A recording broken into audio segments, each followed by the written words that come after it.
saying they were fired for security reasons. However, this is not the first time something like this has happened, as union busting can be traced back to the early 19th century. Union busting is when an employer tries to delay, disband, or prevent a union from forming. Despite it being illegal, it has sadly become common in the workplace. From President Ronald Reagan firing all members of the Professional Air Traffic Controllers Organization who went on strike, to Amazon firing DeQuan Smith for trying to create the Amazon Labor Union, to the latest case of Starbucks firing employees who were trying to unionize. Union busting was made illegal in 1935 with the National Labor Relations Act, yet somehow the practices of union busting are still happening today. This has been a WCPT Moment in Labor. We are working for your rights. This is an announcement. State spokesperson who is not a lawyer. The Pulaski Law Firm, with the main office in Houston, Texas, is the attorney responsible for the content of this announcement. This advertisement is not legal advice, and the choice of an attorney should not be based solely on advertisements. Services are not available in all states. Attention, previous patients or colleagues of Dr. Fabio Ortega. In 2022, Dr. Fabio Ortega was found guilty of sexual abuse of patients. Fabio Ortega's abuse occurred while he was serving as an OBGYN at North Shore University Health System and Swedish Covenant Hospital. If you are a patient of Dr. Fabio Ortega, call 800-892-0841. Dr. Ortega's employers, North Shore University Health and Swedish Covenant Hospitals, failed to protect patients from crimes they knew he was committing. Pulaski Kirker is an expert in holding physicians and the institutions that hire them accountable while protecting confidentiality and the patient's emotional and mental state. If you were assaulted by Dr. Fabio Ortega, call Pulaski Kirker 24/7 at 800-892-0841 for a free confidential consultation. You don't pay anything unless we win. Call 800-892-0841. That's 800-892-0841. You're listening to WCPT 820 because facts matter. The following program, Collaboraction Radio, is sponsored by Collaboraction, and to the extent applicable, their guests. The views and opinions expressed therein do not necessarily reflect those of NewsWeb Radio Company or its management.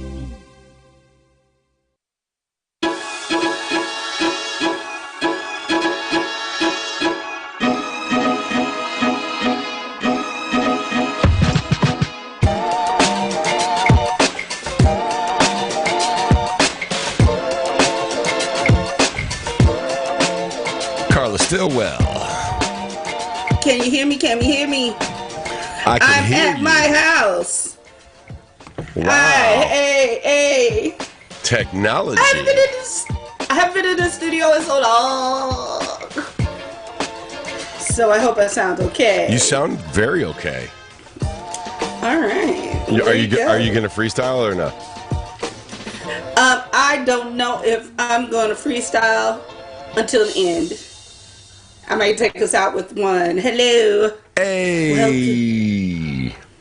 Welcome. Oh, I am so happy to be back on air. I am sorry I'm not in the studio looking you deeply into your eyeballs, Anthony, but here we are.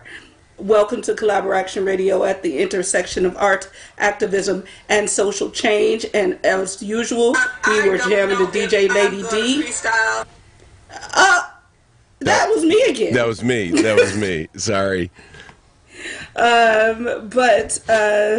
Here we are. Ignore yourself talking in the background. Oh God, I'm singing in the background. All right. Carly, you sound rested, but you sound like you've been maybe fighting with a turkey over there. I have not. I did not fight with the turkey. I did not. The turkey and I came to a peaceful truce, and I had beef stew. How was your holiday, Anthony? It was great, except Thanksgiving was so beautiful here in Chicago. You know, it was sunny and gorgeous, and we do a Colombian Thanksgiving, which means we don't really eat till about 9 at night. It's more of a disco kind of late night party. Right. And so we decided to take Coda for a walk over at Montrose Beach. And we got over there. It was so beautiful. And Sandra started to run with Coda, and she tripped. And she would have face planted, but she fell on Coda. Uh-oh, I hear crackling. Oh, no. I was trying to avoid that. See, I don't know how to do this yet. Yeah, you're in the studio. What was that? What was it, cough drops? You know it was cough drops. Don't choke on a cough drop. Well, I have the cats here. Your microphone is highly sensitive, so that is the sound of you unwrapping the cough drop. Okay, it's done. It's done now. So Sandra, I have to have it on hand. So you got to pre-rep. So Carla, we're doing a new thing where Carla's remote from her home, and it's very exciting because it means she doesn't have to necessarily do the 2-hour commute from the South Shore neighborhood to the Jefferson Park neighborhood on a Saturday. But if there are any helicopter sponsors out there looking to spread their message on Collaboration Radio, we would love to be able to get a helicopter ride for Carla up here across the city. But Sandra tripped, and thank God her face landed on Coda. But she got a little banged up. And then I ended up getting vertigo like I do every 5 or 10 years. So I was a little spinny.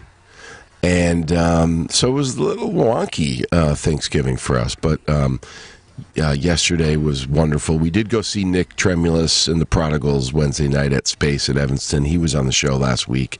It was such a great show. I mean, it was like 13-piece, and everything was just sounded so good and was mixed so well, and these are all masters. It was really cool. And then we went to... It is nothing like live music. No, it is. It's so... And when it really sounds good and you can hear everything, and... Yeah.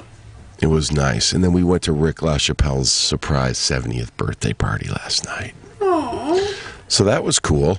And here we are. And here we are talking about things that are important in the world. We're going to talk about colonization.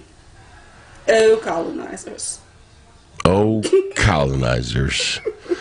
I have something to ask you about that, but I just want to thank everyone for joining us here at Collaboration Radio. We're live on WCPT, 820 AM on the dial, Chicago's progressive talk radio.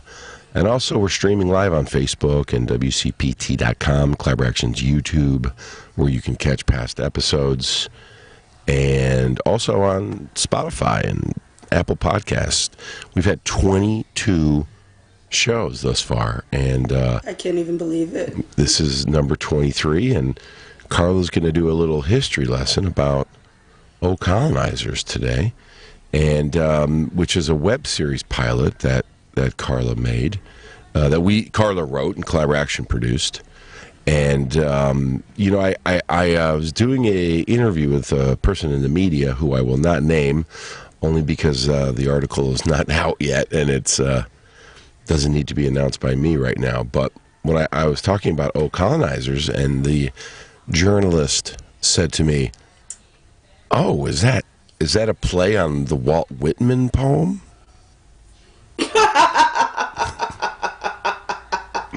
Do you know anything about that statement? Does that mean anything to you? No, but that is truly the most colonized thing I've heard this week. Well, listen. I said, in the moment, I was just like, oh, yeah. I didn't want to get into me. I just lied and said that was it. And then I went and Googled Walt Whitman, colonizers, and I found a poem called "O Pioneers." Mm-hmm. And it's actually strangely fitting about, pioneers conquering, holding, daring, venturing as we go the unknown ways. Pioneers, oh pioneers, we primeval forest felling fellows. It was really interesting, and I just think you've tapped into the subconscious of our country here. Would you tell everybody a little bit about colonizers? And wait, we're going to get into that in a second, aren't we? Yeah, we're gonna get there, because I'm about to go on a whole tangent about the equation to the Walt Whitman poem, because it's a thing. It's a thing that people do that they don't even know they do. That's what I want to talk about today. the ways in which colonization have seeped into our psyche so deeply that we don't even know what's happening. Awesome. And you can... But hey. Huh? Oh, and I was going to say people can go watch Colonizers, the web series pilot, at Collaboraction's YouTube channel. And you can also check out the commercial for Audacity, which is an energy drink when you need the energy to be real stupid in public. And also Confederate Cellular, when you need 5 bars when you're storming the Capitol and you want to upload your video content while you're still there to show the world that you are a felon and a federal criminal. But anyways. Oh, colonizers. Oh, pioneers. Oh, pioneers. We are your hosts today, Carla Stillwell, Anthony Mosley, here on Collaboration Radio, where you will be able to catch us every Saturday at 4 p.m. And I will be more often because now I have the connection, the virtual connection. And next week, hopefully, I'll be able to figure out how to stream so y'all can see my face too. And we will be here until Hades freezes over or colonization ends. I don't know which is going to come first, but I don't see any of that happening in the future. And on this episode, we're going to talk about the history of Karen. We're going to talk about the 1919, which was a year of race riots, which was crazy. It was race riots all over the country that one year, and a bunch of other little things. Yes, we are. Collaboration Radio is sponsored by the Joseph and Bessie Feinberg Foundation and donors and members like you. You can email radio@collaboration.org or go to www.collaboration.org to learn more. Today's episode of Collaboration Radio is sponsored by AV Chicago, Chicago's leading provider of AV production and event management services. Those folks at AV Chicago know how to light it up, mic it up, and turn it up. Collaboration is a 27-year-old nonprofit whose mission is to build knowledge, empathy, dialogue, and action. And we do that through live theater, film, dance, poetry, and radio to leverage the power of storytelling and community to cultivate positive social change. Next week, our guest will be Sandra Delgado, who was our co-host last week. Sandra's a founding company member and a board member, and she is my wife and my life partner. And she, as you may have heard earlier in the show, she tripped and fell on our dog. Thank God. Thank God for Coda. But she is also one of the best voices in the city. That lady's voice is phenomenal. And she's got a show coming up at Epiphany Center for the Arts, December 8th, the Sandra Delgado Experience, which is a Collaboration House of Belonging event. Learn more at collaboration.org. Go get your tickets.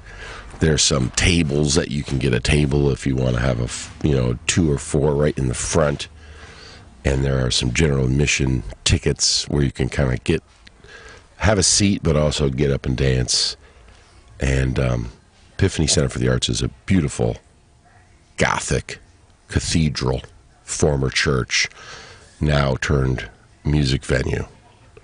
And we're working on some big announcements, folks, and we just can't wait to tell you about them, but we can't tell you about them just yet. But they have to do... growth. Hashtag growth. Hashtag home. Hashtag belonging. So if you want diabolical laugh. Yeah, exactly. So we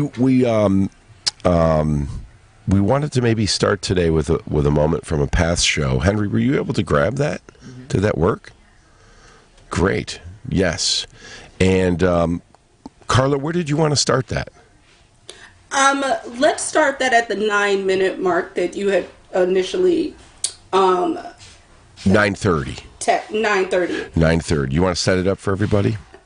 Absolutely. So I have a dear friend who was actually my first Native friend in my life. And her name is Heather Miller. We met at a conference and just fell in love. And what I fell in love with was her dedication to culture and her deep knowledge of Native communities around the country. She used to be the executive director of the American Indian Center here in Chicago. She taught me so much. And last year this time, I invited her to come onto our web show and talk about the mythos around Thanksgiving and all the ways in which we've just learned about that part of history wrong. So that's what this little clip is. So let's watch that, and then we'll talk about some of the other stuff we learned that's just wrong. As a Native American person, what is your perspective on this time of year? Great. I'm really happy to start with that question. But before I dive into that, I just want us to start in a little bit of a good way. And I'm just going to open with a few words in my language, and then we're going to also just talk about the folks that are living in this land. So, kwe Heather Jatsi Yashkinot Wanda Ajatute Hati no ne Runo Ayatara Tute Unditatsie Equiati.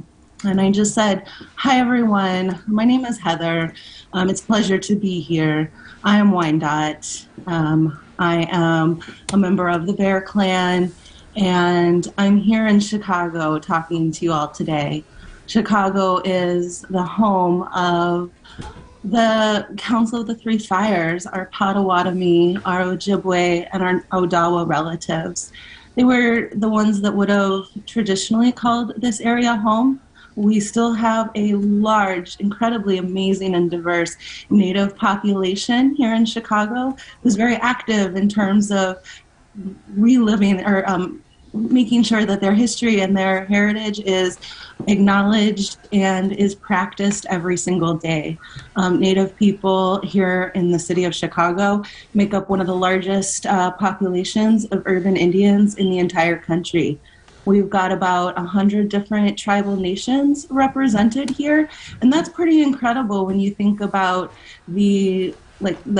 basically the three groups that would have originally called this area home on some level, and at some point that's very much changed. And land acknowledgements, real quick, I'm just going to put this little pin in it, should always be a living and growing thing. And as we learn more about our history, those land acknowledgements can also change and grow with us.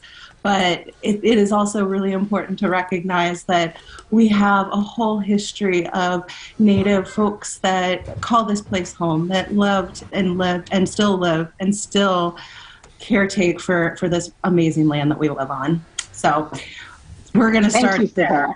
Thank you for that. No problem. So now I really appreciate this conversation, and I really appreciate this question. I think that even our few little answers that we received just at the start show the importance of this conversation, just because we've even mixed up our Native stories in this opening today. So we're talking about, in this brief mention of what we learned, we're combining stories from about 3 different tribal groups at 3 different times of contact. So let's just start at the beginning. Yes. So here's the myth. We'll start there. So the myth of Thanksgiving that we all, I think, kind of know or sort of have an understanding of is commemorating a time in November of 1621. And so we're going to start talking about a group known as the Wampanoags. This was the tribe that was living in the territory that the Pilgrims landed in and decided that they wanted to turn into their home. So that's the historical, traditional territory of the Wampanoags. They're the main focus of all of this story. Now, when the Wampanoags first encountered, the Wampanoags were one of the first groups to encounter contact too. So they've had a lot of experience with people coming over and trying to take their land and work with, or not necessarily work with them. So they've got their ways established. They've got principles. They've got rituals. They've got things that they do. So we already know the Wampanoags have a long history of being here. The Pilgrims come in, as we know, and the Pilgrims started trying to incorporate some of their traditions here. One of their traditions that they brought with them was this time of like kind of a giving thanks ritual. For them, it was a very sacred time. It was a time to fast and, really to be quiet and not be really active. So it was this very holy, sacred time to the Pilgrims. So we're talking about this time when the native Wampanoags are still trying to take their homeland, to take control of that, and to make sure that they're still maintaining their way of life. And then you've got the colonists who are trying to take them away and to remove them from their way of life. So at the same time, in Wampanoag tradition, there was a big party going on around harvest time this time. And they would organize, they'd bring family together, they would eat, they would have fun, they would party, they'd stay up all night. And one historian talks about how they really like to shoot things. They were really into shooting things. I think this is just hilarious. I can imagine this just a fabulous party where everybody's going crazy, celebrating their community, celebrating the great harvest that they had, getting ready for winter, getting prepared for all of these things. And, you've got this other group who's just being quiet and silent and probably not enjoying all the shooting and the ruckus and the fun time that was being had next door. So, of course, there are conflicts now happening, and the colonists, the Pilgrims, they start to assume that this celebration, this party that's going on, is actually a hostile and aggressive act towards them, and they didn't really like this. So as the fasting continued and, as the colonists continued to multiply and to grow, there were constant threats, there were constant attacks, there were constant wars. Specifically, in 1637 and 1676, 1676 was known as King Philip's War. These were two specific conflicts between the natives and the Pilgrims that really resulted in significant death amongst the native folk in the area. It's estimated that about 40% of the natives in the area actually died in these years during these different conflicts and during these different revolts, by the Pilgrims. In fact, at one point during King Philip's War, the chief's son, who was known as King Philip, he got his head cut off by the colonists, and the colonists kept his head on a stake for about 10 years while it just rotted in front of their camp because they were so angry and so disrespectful to the natives and to their celebration. They wanted that gone so bad that they helped encourage natives not to do it by showing off their kill, by showing off, what they did. So we know that this is already the background of what's going on. There was no happy celebration. There was no coming together. There was no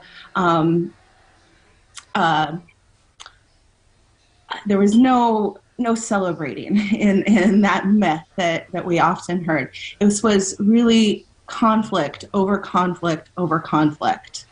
Then, all of a sudden, we speed up to civil war, and the natives have moved out. The natives have died, have disappeared a lot from that area. They've been removed. Things have changed.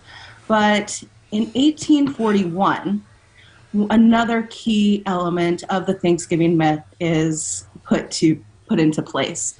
So a reverend named Reverend Alexander Young decided to link three things together.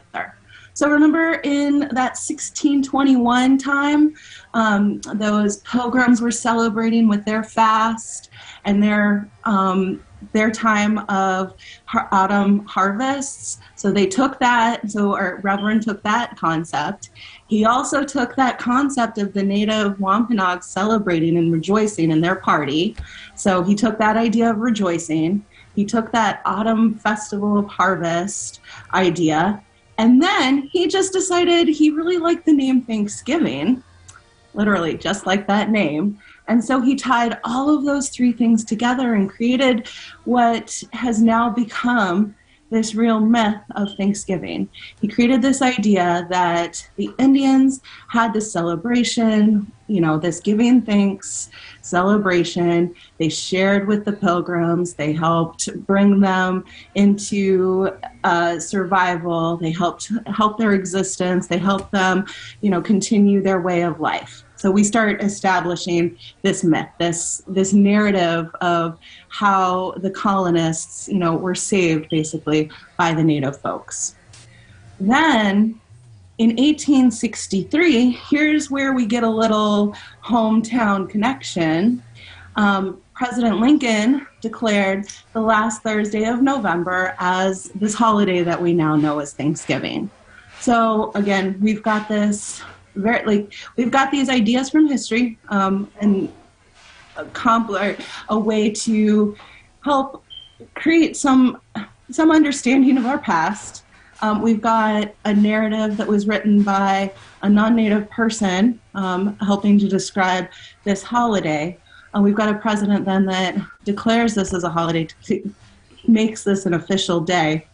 And when this happens, what we're really doing at this point is we're creating the narrative of the defeated Indian or the defeated American West. So settlers are finding a way to identify with this idea of we take Indian land, we colonize it, we take it over, and that's how we continue to gain our economic livelihood. That's how we continue to build up our wealth, because we don't have to worry about those savages. We don't have to worry about those others who are less than human than us. Wow, that was Heather Miller on Collaboraction's Zoom show, Crucial Conversations, which was the show prior to Collaboration Radio. Did they hear me, Henry? Did I come in too soon? Yeah. Nice mixing there, Henry, live. That was, you can go watch that full episode. It's called Debunking the Thanksgiving Myth, Crucial Conversations, and it's on YouTube. Carla, I can hear Frick in the background. Actually, it's not Frick. It's our brother Frack. Oh, Frack. He's recovered. He is recovered from his many escapades. For those of you who don't know, I have two black cats, Frick and Frack. They're twins. The girl is a dream. She's the best animal. She's the most amazing pet. And her brother's a menace. He got into the Patron a couple of days ago. So he was drunk. So he's now, he's sobered up, and now he's torturing me again. But we're back. We're back. And yeah, that was a wonderful history lesson from Heather Miller, and she tied it into colonization rather nicely. And before we pass the mic and make some way for Carla to teach us a little bit, we want to encourage you to call in and join us here at WCPT at 773-763-9278 if you'd like to join the conversation or you have a question. And we're live, and if you're alive and you want to call, we're here, 773-763-9278. So, Anthony, remember when we started doing that project on Red Island in the Blue Sea? Yes, I do. That was our first project. And we started doing this project in 2018.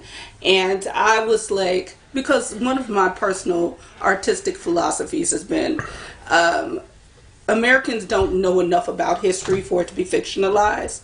We're way too ignorant as a people to have fictional history.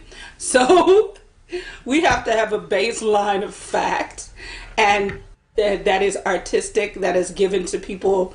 A little sugar helps the medicine go down, right?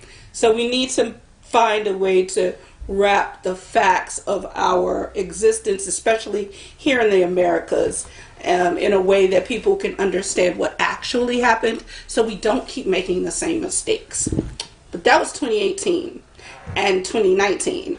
And then the panorama, which sped up the process of us all getting on the same page, because some very catastrophic things happened in 2020, not just with the pandemic, but with some very tragic deaths that were directly related to our history and rooted in the ways in which we have ignored the truth of our history and tried to sugarcoat it. And then we had all of those. We had Floyd and Ahmaud Arbery and Breonna Taylor and all that. And then we had that election, and we had election deniers, and then we had January 6th. And Anthony, I don't know if you called me or if I called you, but I was like, come on, who didn't see this coming? Who did not see this coming? So that is where Colonizers came from for me artistically. It was the opportunity to just say, look, if none of this would have happened if we had done different things in our history when we had the opportunity to be better as Americans. And one of those very glaring touch points when we had the opportunity to be better as Americans, and we're not, was after the Civil War.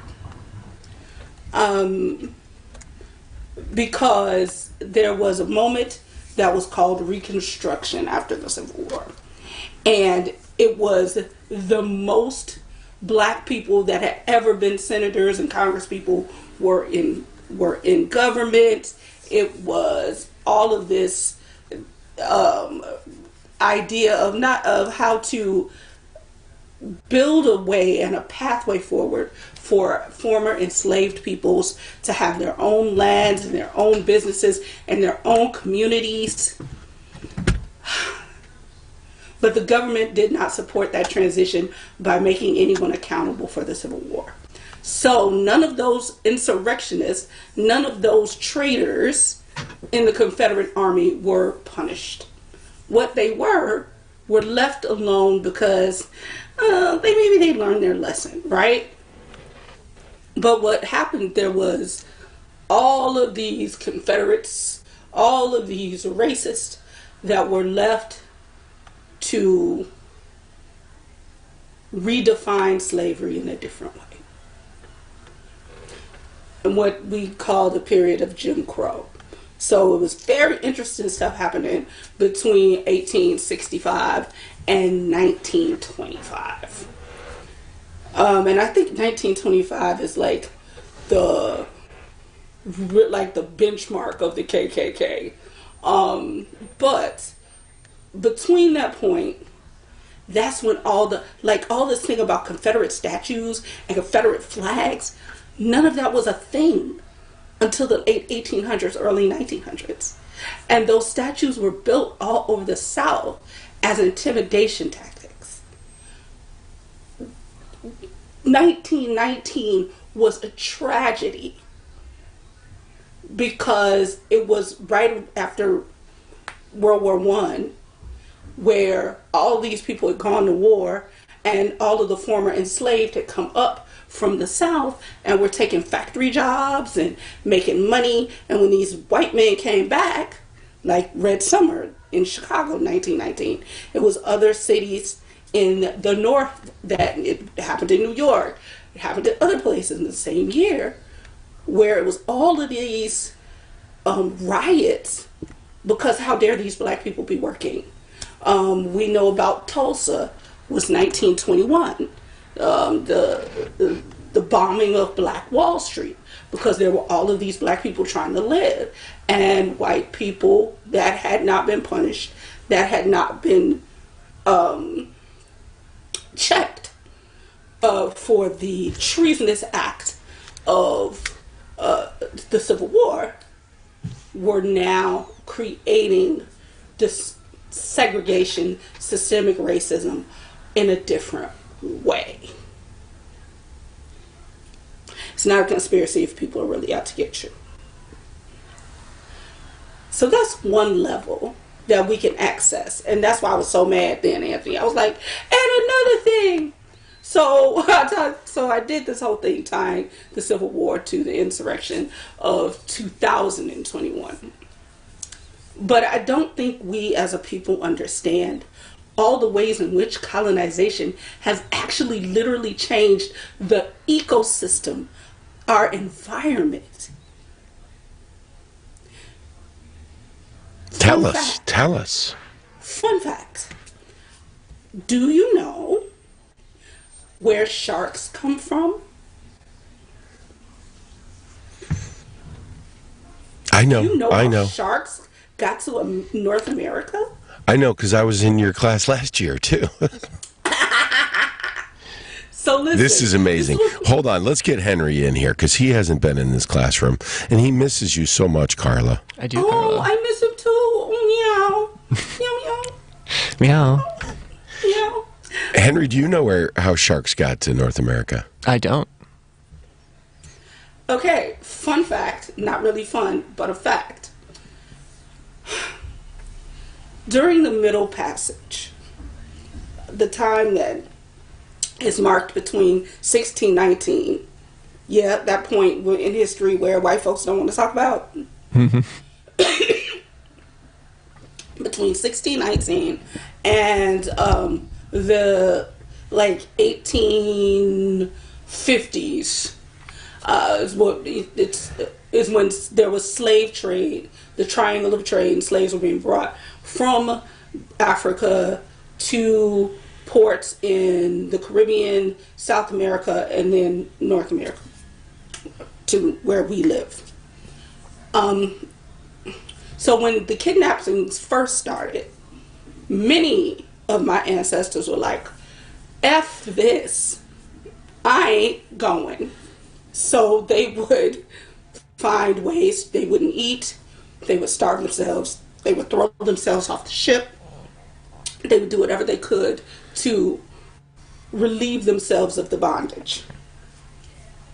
And I'm not going to get into the history of slave ships, but that's what would happen. Mm-hmm. So, and you can read, there are all of these slave logs, these ship's captains would keep these logs.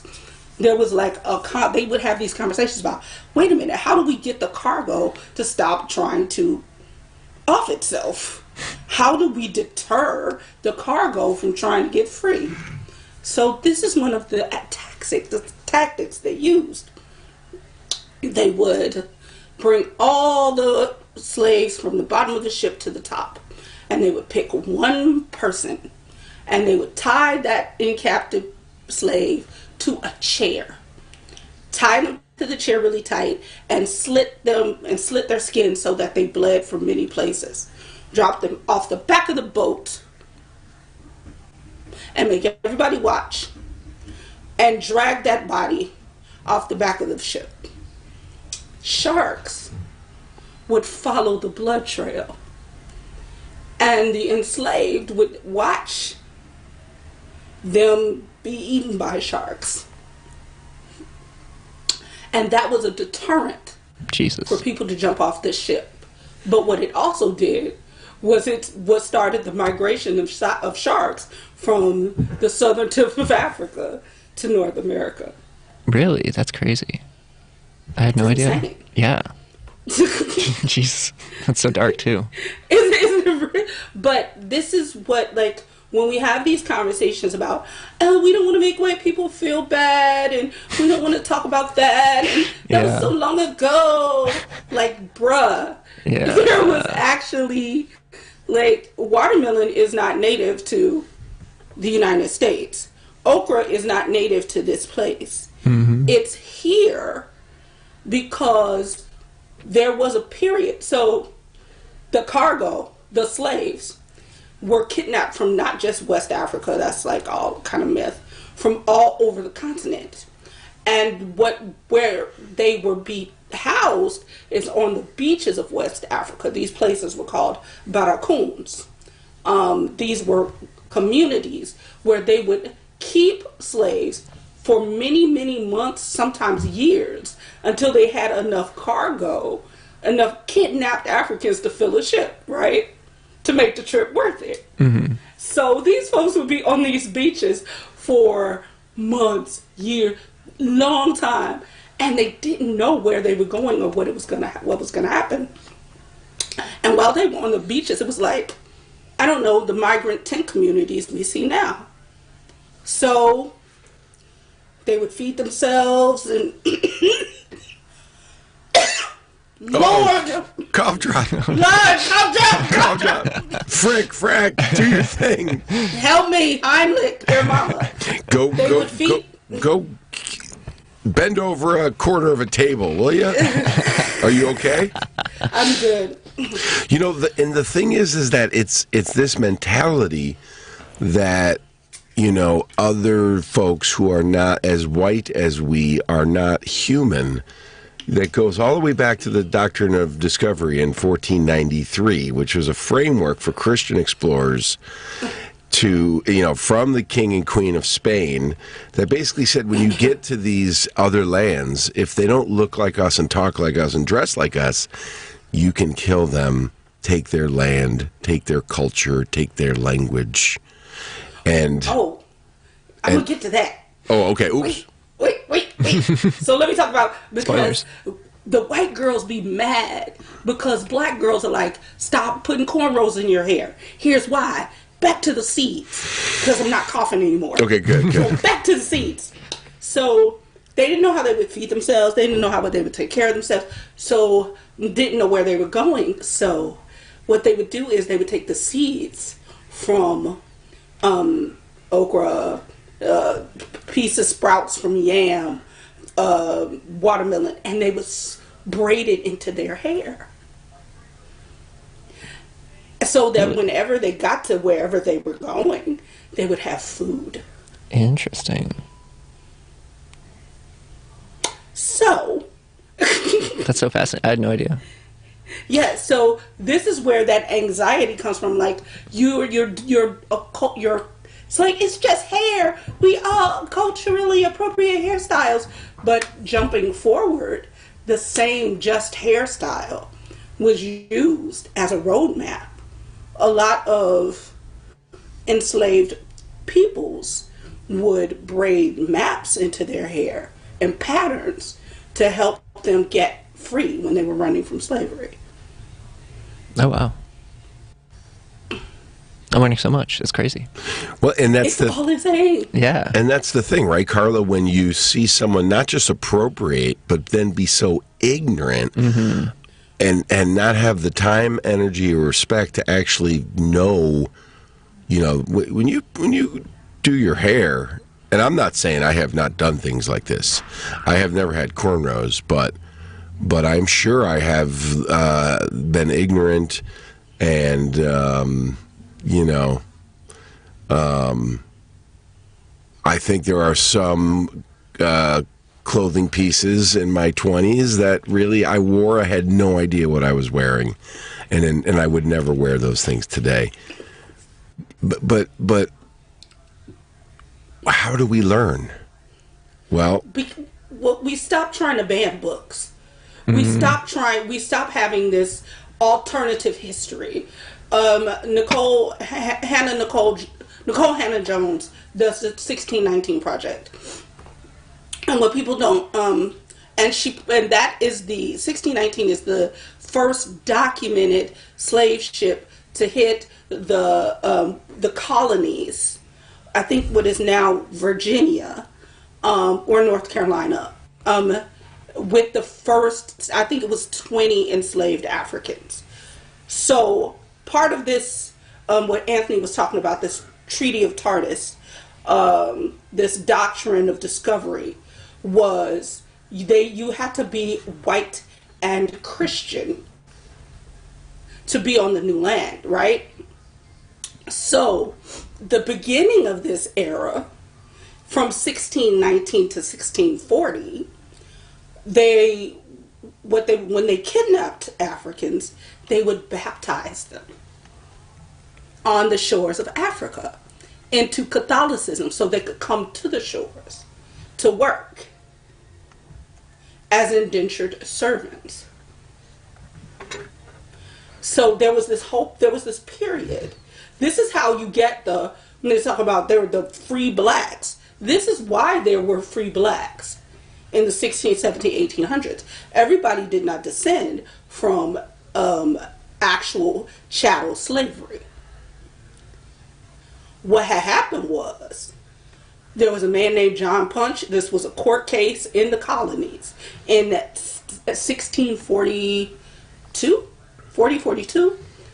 He was very good at his agricultural game was tight. He was very good at the land he worked. He had worked out his indentured servitude. It was time for him to be freed. He was working with 2 European men on the same land. They were all very good at their job. They all wanted they finished their contract. They all wanted to be let go. The white man that owned the land was like, no, I'm not going to honor the contract. I'm sorry, I can't work my own land, so I'm not honoring the contract. They don't honor the contract. He doesn't. The 3 of them run. They all get caught, brought back to this plantation, and there's a court case.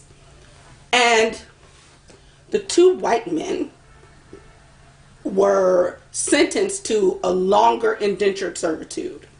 But John Punch was sentenced to a lifetime of enslavement.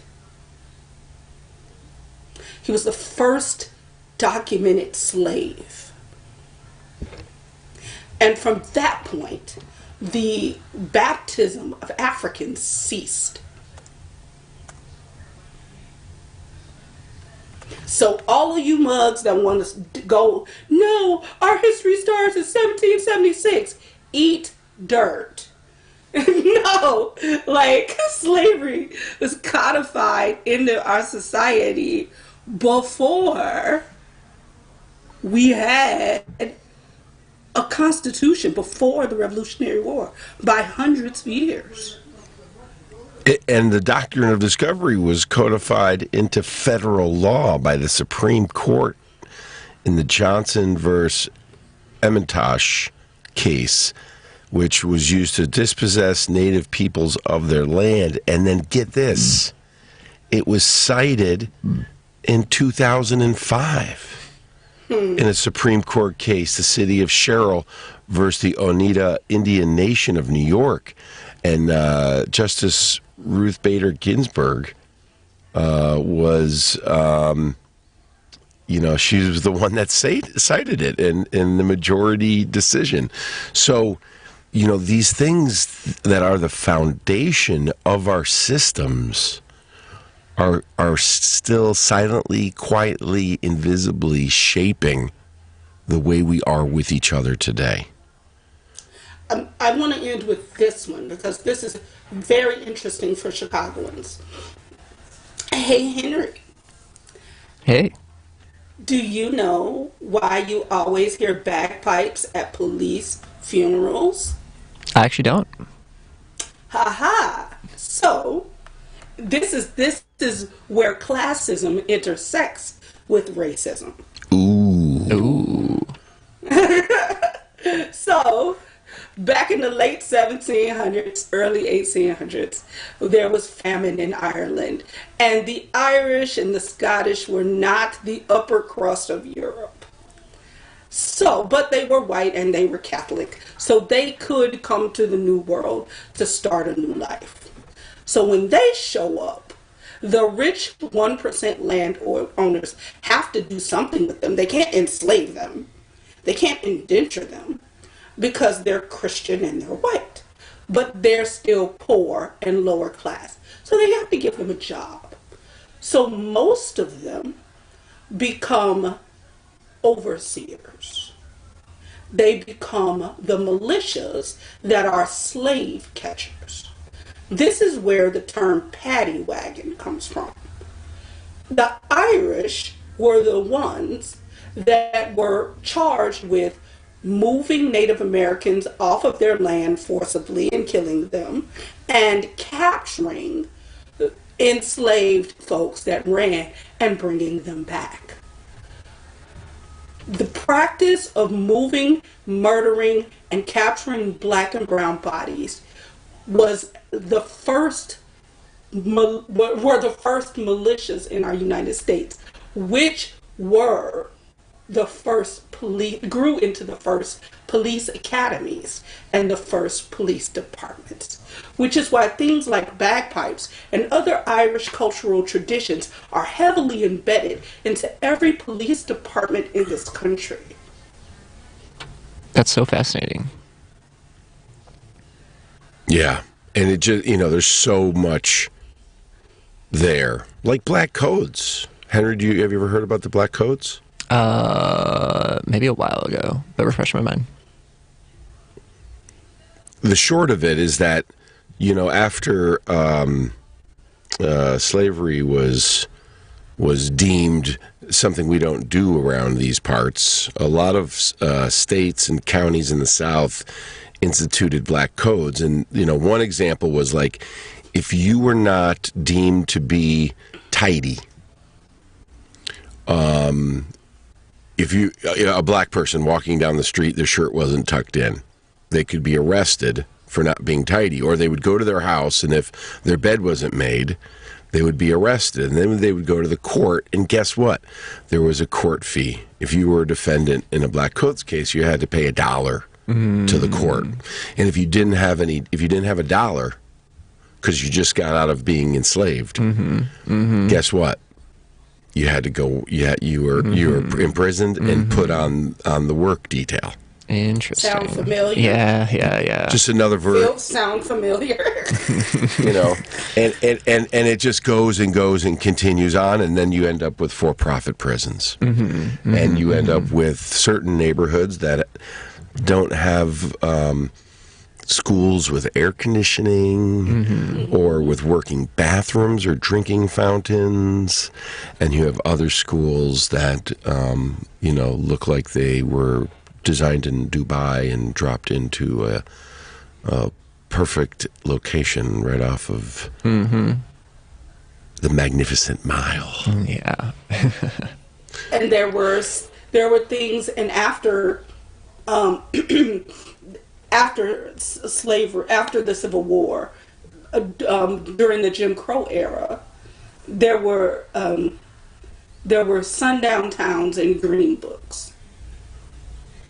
And if you've watched any of the recent, Lovecraft Country and and I can't remember the one that Regina King was in.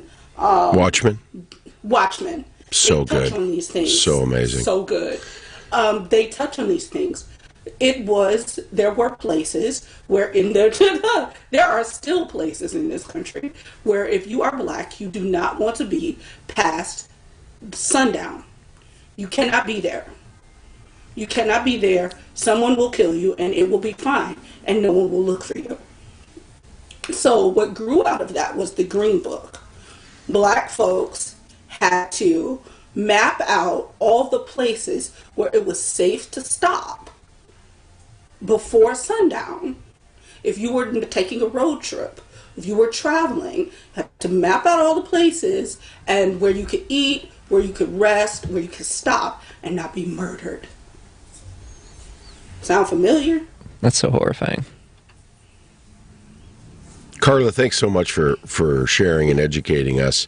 Thank you so much. It does happen to be part of your job as the managing director of Collaboraction, a social change theater company, but white people should not count on generous people like Carla to educate us. We need to do the work ourselves and become empowered co-conspirators and have the knowledge of history so that we can kind of change the way we see the world and we show up in it. And if you're a white person and you're listening to this and you go, yeah, I kind of do want to know a little bit more, we have a lot of content at collaboraction.org on our YouTube channel, and you can always email us at radio@collaboraction.org if you want to get a nudge in the right direction and get a little less ignorant and share your power, privilege, and influence. And I want to leave you, my white brothers and sisters, my co-conspirators, with this thought, because as much as you think it's not about you, it's all about you, because the actual color is green. Think about this. Martin Luther King, Malcolm X, and Robert Kennedy were not assassinated until they started talking about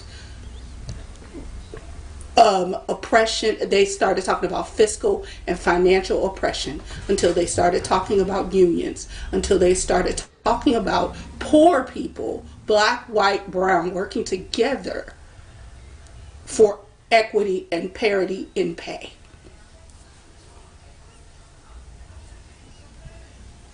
And the thing is, we have the technology now. It's sure a lot easier to connect and share and meet and organize and communicate.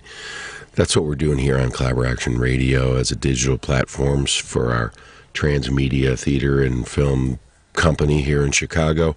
Thank you so much for joining us. That's our show. We did it, Carla. We made it. We did it. And next week is going to be even more better, because I'll be on the screen. Hey. Oh. Come on. Good night. Good to see you next Saturday, yo. Next Saturday, yo, we'll be here with the Sandra Delgado, whose experience will be... That's right, December 8th at Epiphany Center for the Arts. And, it's maybe time to take a break from the Thanksgiving leftovers